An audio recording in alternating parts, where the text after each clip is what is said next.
Tapos pormahan ko lagi ay long sleeves na t-shirt at faded na lonta.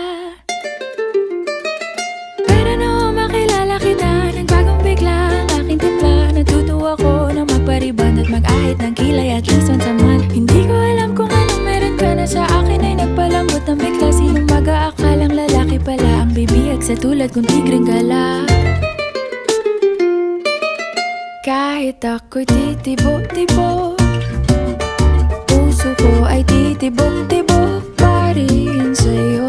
Isang halik mo lamang at ako ay tinatablan, at ang aking pagkababae ay nabubuhayan na para bang bulaklak na namumukadkad. Dahil alaga mo sa dilig at katamtamang sikat ng